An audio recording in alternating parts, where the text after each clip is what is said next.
अस्सलामु अलैकुम। आऊं आहियां मीर मुस्लिम ऐं अवां ॾिसी रहिया आहियो एमर्जिंग क्वेश्चन्स विथ मीर मुस्लिम। दोस्तो, छा तव्हां ॼाण चाहींदा त सिद्दीक़ अकबर रज़ियल्लाहु ताला अन्हो जे ख़िलाफ़त जे निज़ाम खे हलाइण जे लाइ मजलिस इंतिज़ामी उमूर में कहिड़ियूं अज़ीम हस्तियूं हुयूं, यानी उन्हनि जे निज़ाम खे हलाइण जे लाइ कहिड़ा उन्हनि जा ख़ासि वज़ीर ऐं मुशीर हुआ। ऐं छा तव्हां ॼाण चाहींदा त सिद्दीक़ अकबर रज़ियल्लाहु ताला अन्हो जो मुआवज़ो केतिरो हो, वज़ीफ़ो केतिरो हो, पघार केतिरी हुई। ऐं आख़िर में ॻाल्हि त सिद्दीक़ अकबर रज़ियल्लाहु ताला अन्हो जी जेका सरकारी मोहर हुई उन ते छा लिखियलु हो। त इंशाअल्लाह अज़्ज़ व जल अॼु पाण इन्हनि ई मौज़ूअनि ते ॻाल्हि कंदासीं। पर उन खां पहिरीं जेकॾहिं तव्हां असांजे चैनल ते पहिरीं दफ़ा आया आहियो त असां तव्हांखे अर्ज़ु कंदासीं त असांजे चैनल खे सब्सक्राइब करे बेल आइकन खे दॿाए छॾियो। उनजो फ़ाइदो तव्हांखे इहो थींदो त अहिड़ियूं मालूमाती इस्लामी तारीख़ी वीडियोस तव्हांखे सवली सिंधी ॿोली में ॾिसण खां मिलंदियूं रहंदियूं। दुरूद पाक पढ़ी वठो। सल्लल्लाहु तआला अला मुहम्मद सल्लल्लाहु तआला अलैहि व आलिहि वसल्लम। दोस्तो, ही सलाहुद्दीन अयूबी सीरीज़ जो 50हों लेक्चर आहे। सभिनी खां पहिरीं पाण ॻाल्हि कंदासीं त सिद्दीक़ अकबर रज़ियल्लाहु ताला अन्हो जी जेका मजलिस इंतिज़ामी उमूर हुई उन में जेके उनजो जेको पहिरीं जेका शख़्सियत आहे उहा आहे हज़रत उमर फारूक आज़म रज़ियल्लाहु ताला अन्हो। ऐं उनजो मनसब कहिड़ो, उनजो मनसब हो काज़ी उल क़ुज़ा, यानी चीफ जस्टिस, यानी कि सल्तनत जा जेके काज़ी आहिनि, ठीकु आहे, फ़ैसिला करण वारा मदीने में। पर हैरत जी ॻाल्हि इहा आहे त ख़िलाफ़त सिद्दीक़ अकबर रज़ियल्लाहु ताला अन्हो जेका 2.5 साल हली आहे उन में हिकिड़ो बि केस उन्हनि वटि कोन आयो आहे। 2.5 साल दौर में हिकिड़ो बि केस उन्हनि जी अदालत में कोन आयो आहे। हुते उमर फारूक आज़म रज़ियल्लाहु ताला अन्हो जो जेको इंसाफ़ हुयो, जेका अदालत हुई, उन्हनि जो जेको अंदाज़ हो उहो कहिड़ो हो, उन ते पाण थोरो अॻियां हली करे ॻाल्हि कंदासीं। अच्छा, उन खां पोइ जेका ॿी अहम शख़्सियत आहे ख़िलाफ़त सिद्दीक़ अकबर रज़ियल्लाहु ताला अन्हो में मजलिस इंतिज़ामी उमूर में, उन जो नालो आहे हज़रत अबू उबैदा बिन अल जर्राह रज़ियल्लाहु ताला अन्हो। त हज़रत अबू उबैदा बिन अल जर्राह रज़ियल्लाहु ताला अन्हो उन्हनि जो जेको मनसब हो उहो हो फाइनेंस मिनिस्टर, यानी कि बैतुल माल जेके हो उन्हनि जा ई इंचार्ज हुआ। ठीकु आहे जी। त इन्हनि जे बारे में पाण ॻाल्हि कंदासीं त इहे जेके आहिनि, इन्हनि जे बारे में नबी अलैहिस्सलाम जेको आहे सो फरमायो हो त अंत अमीनुल उम्मा, यानी तव्हां हिन उम्मत जा अमीन आहियो। ही उहे ई शख़्सियतुनि जेके अशरा मुबशरा में बि आहिनि। हज़रत अबू उबैदा बिन अल जर्राह अशरा मुबशरा मां बि आहिनि, यानी उहे 10 शख़्सियतूं जिन खे नबी अलैहिस्सलाम दुनिया में ई जन्नत जी बशारत ॾेई छॾी हुई। ऐं ही उहे शख़्सियत आहिनि जिन जंग बदर में पंहिंजे पीउ खे, जेको पीउ काफ़िर हो, उन खे मारे छॾियो हो, पंहिंजे पीउ खे मारे छॾियो हो। अबू उबैदा बिन अल जर्राह रज़ियल्लाहु ताला अन्हु वॾी शख़्सियत आहिनि। ऐं इन्हनि ई सिद्दीक़ अकबर रज़ियल्लाहु ताला अन्हु जो मुआवज़ो यानी पघार मुक़ररु कई हुई, जंहिंजी पाण ज़िक्र अॻियां हली करे करियूं था। नंबर 3 ते जेको शोबो हो सिद्दीक़ अकबर रज़ियल्लाहु ताला अन्हु जी ख़िलाफ़त में जेको टियों शोबो हो उहो हुयो मुरासलात जो। मुरासलात जो मतिलबु इहो आहे त मुख़्तलिफ़ जेके आमिल हूंदा हुआ या मुख़्तलिफ़ जेके गवर्नर हूंदा हुआ या जेके लश्कर विया पे जंगियुनि ते, जिहाद ते, तो उन्हनि जा जेके सरदार हुआ उन्हनि सां ख़ुसूसी जेके ख़तो किताबत थींदी हुई, उन जो जेको इंचार्ज हुआ न इन शोबे जा, शोबा मरासलात जा, उहे 2 शख़्सियतूं हुयूं, हज़रत उस्मान गनी, हज़रत ज़ैद बिन साबित रज़ियल्लाहु ताला अन्हु। चवण जो मक़सदु इहे 2 शख़्सियतूं शोबा मुरासलात, जेके अॼु जे दौर में पाण चवंदा आहियूं इस्टेब्लिशमेंट डिवीज़न, मुख़्तलिफ़ जेके तक़रीरूं कंदियूं आहिनि, अपॉइंटमेंट कंदा आहिनि, ऑर्डर्स जारी कंदा आहिनि, मतिलबु ख़तो किताबत लिखण जो जेको शोबो आहे उहो इन्हनि वटि हो। उन खां पोइ चौथों नंबर शोबो कहिड़ो आहे?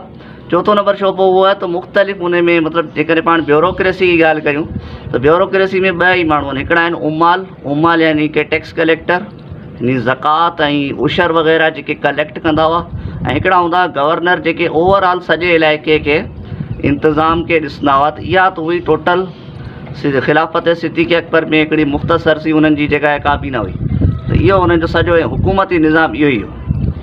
पर पाण ॾिसूं था त सिद्दीक़ अकबर रज़ियल्लाहु ताला जी ख़िलाफ़त में जेके मामलात आहिनि उहे एतिरे त सुठे तरीक़े सां हल पिया थियनि जो अगरि उन्हनि खे पाण हिन दौर जूं जेके हुकूमतूं आहिनि उन्हनि सां मवाज़नो करियूं त पाण खे ख़बर पवंदी त ज़मीन आसमान जो फ़र्क़ु आहे।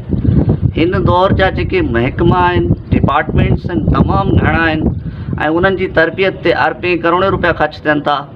उन जे बावजूद बि उन्हनि जी जेका कारकर्दगी आहे, हिन दौर जा माण्हू हिन दौर जा जेके सिस्टम आहिनि ऐं जेके ऑफिसर्स आहिनि उहे हुन दौर जे माण्हुनि जी जेका मिटी आहिनि मिटी ताईं बि कोन था पहुचनि ऐं उसूल बहरहाल उन्हनि खां ई था वठनि।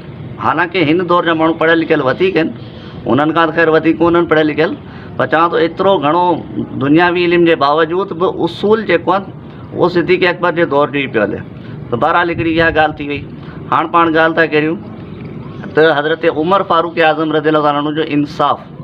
पाण डिटेल खे स्किप करे हिकिड़ो वाक़ियो ॻाल्हि कंदासीं त नबी अलैहिस्सलाम जे ज़माने में हिकिड़ो यहूदी ऐं हिकिड़ो मुनाफ़िक मुसलमान, जेको बज़ाहिर मुसलमान हो, अंदरां मुनाफ़िक हो यानी काफ़िर, इन्हनि ॿिनि जो पाण में थी वियो जहिड़ो। उन्हनि नबी अलैहिस्सलाम जी बारगाह में अची करे पंहिंजो मसाइलो हल कराए छॾियो, फ़ैसिलो कराए छॾियो ऐं फ़ैसिलो कंहिंजे हक़ में आयो? यहूदी जे हक़ में आयो। मुनाफ़िक जेको बज़ाहिर मुसलमान हो उन जे हक़ में कोन आयो। इहो फ़ैसिलो कंहिं कयो? नबी कयो। हाणे मुनाफ़िक छा थो चए? मुनाफ़िक चए थो त असांखे फ़ैसिलो कराइणु घुरिजे हज़रत उमर खां।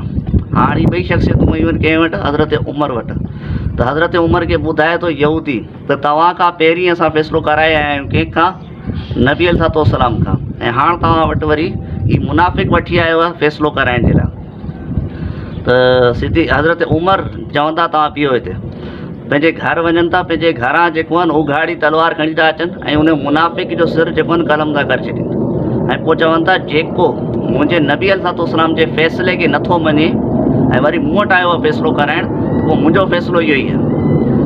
बहरहाल इहा रिवायत वॾी आहे। त उन खां पोइ उन मुनाफ़िक जा अचनि था वारिस नबी अलैहिस्सलाम वटि क़िसास जो मुतालबो कनि था। पोइ क़ुर जूं आयतूं नाज़िल थियनि थियूं त हज़रत उमर फारूक आज़म रज़ियल्लाहु ताला अन्हु जेको बि कयो बिल्कुलु दुरुस्त कयो। बहरहाल इहा पाण ॻाल्हि पे कईसीं हज़रत उमर फारूक आज़म रज़ियल्लाहु ताला अन्हु जे इंसाफ़ जे बारे में। उन खां पोइ पाण ॻाल्हि कंदासीं हज़रत अबू बकर सिद्दीक़ रज़ियल्लाहु ताला अन्हु जे वज़ीफ़े जे मुतालिक़। पर उन वज़ीफ़े ते अचण खां पहिरीं पाण इहा ॻाल्हि करे वठूं त हज़रत अबू बकर सिद्दीक़ रज़ियल्लाहु ताला अन्हु जो जेको घरु हो उन जे बारे में थोरी ॻाल्हि करे था वठूं त उन्हनि जो जेको घरु हो उहो मदीने जी जेका आख़िरी आबादी हुई न उहा हुई मक़ाम सुन्हा वटि।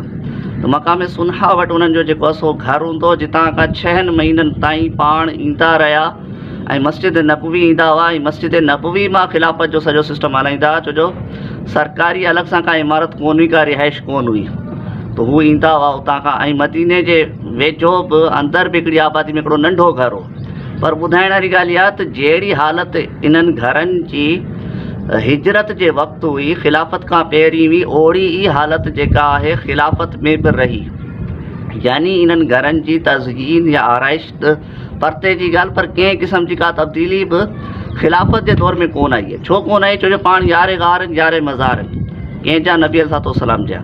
ऐं उन नबी अलैहिस्सलाम जी सादगी खे ॾिठो ऐं नबी अलैहिस्सलाम जे घर मुबारक जी बि जेकॾहिं पाण को नक्शो ज़िक्र हले पियो त पाण करे था वठूं।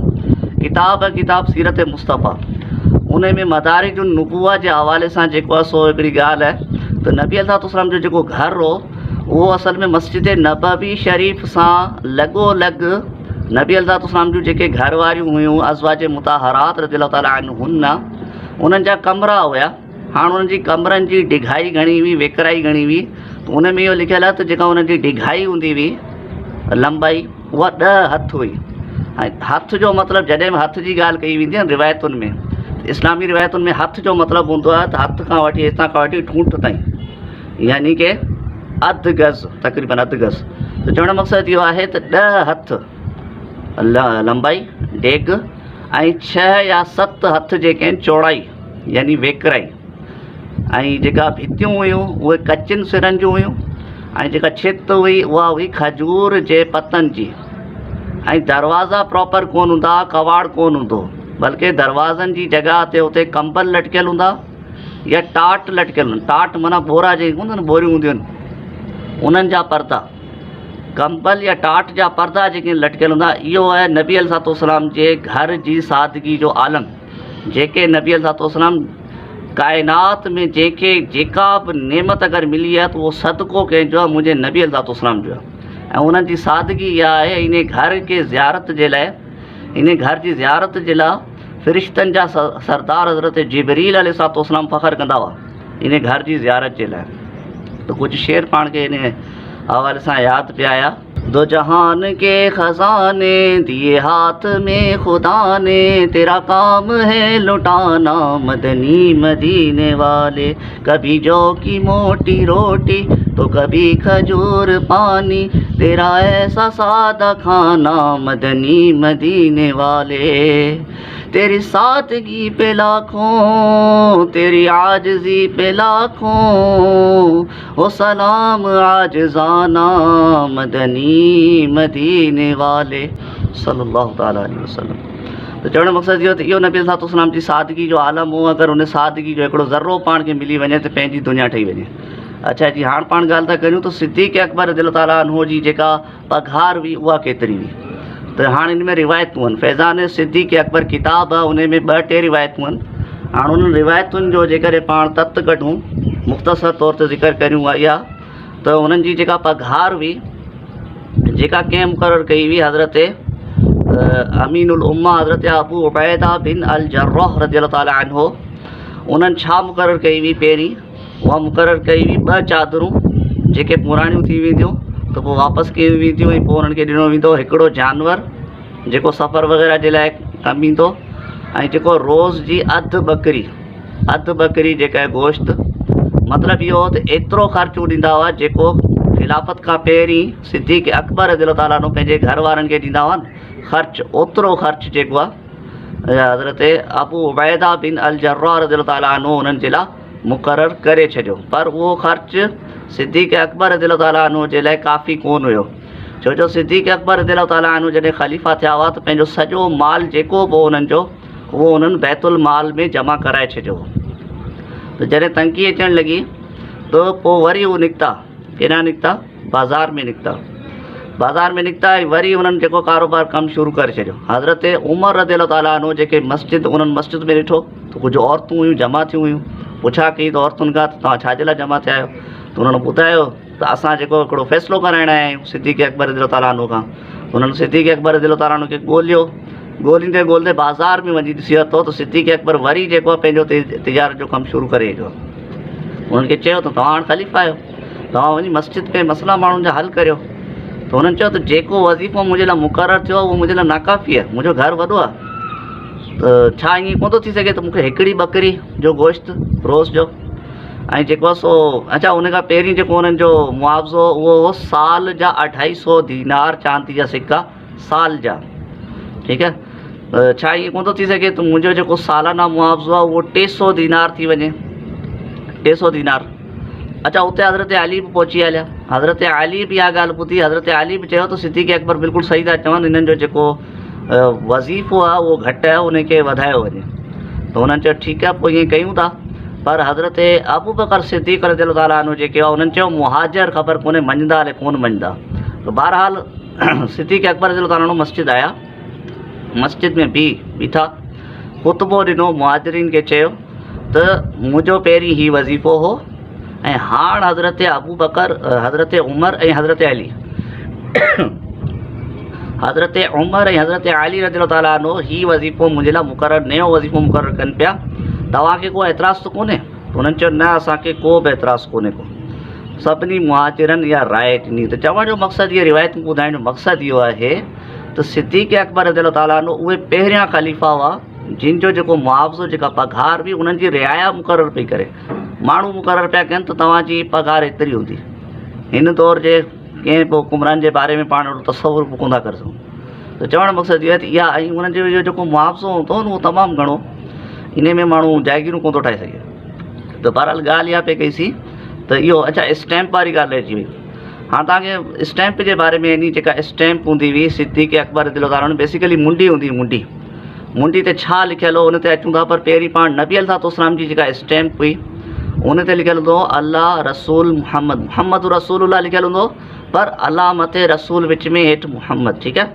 त नबी अलैहिस्सलाम जी स्टैम्प ते इहो लिखियलु हूंदो। ऐं नबी अलैहिस्सलाम जी जेका स्टैम्प माना अंगूठी हूंदी, उनखे स्टैम्प चवंदा।